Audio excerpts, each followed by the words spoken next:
Ekabo. Mi nombre es Yanifa Ifarayola Aworeni, coordinadora del Centro de Divulgación Cultural Asha Yoruba, y quiero invitarlos a participar de los nuevos cursos que inician en este mes de agosto.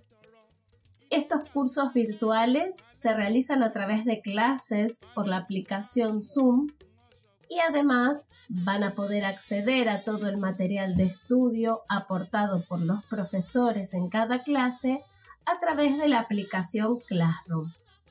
Son cursos abiertos para cualquier persona, no se necesita ningún tipo de formación previa y la inscripción cierra el 10 de agosto. Al finalizar estos cursos serán entregados certificados de asistencia avalados por la ECBE Aworeni Argentina, quien está registrada como religión tradicional Yoruba en el Ministerio de Culto de la Nación. Nuestros profesores los están esperando.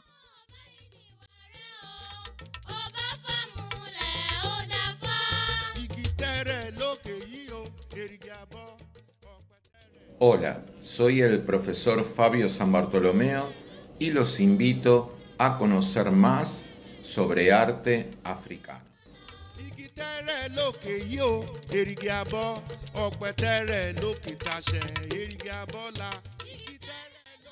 Mi nombre es Ifatola Yemi Aworeni y los invito a que juntos podamos conocer el concepto yoruba de doble espiritual, conociendo a Ekbe Orum.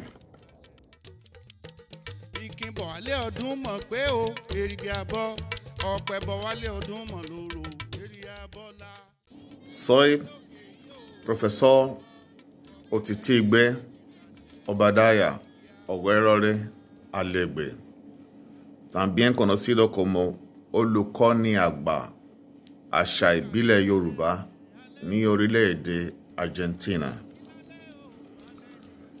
Los espero para conocer más de la muy rica cultura Yoruba.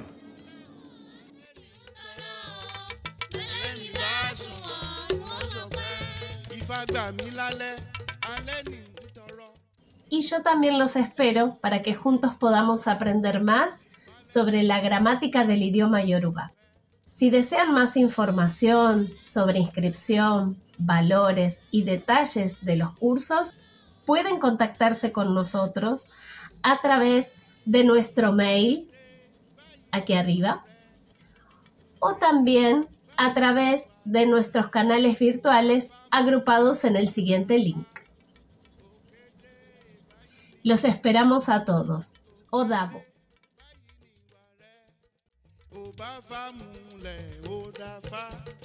Òkété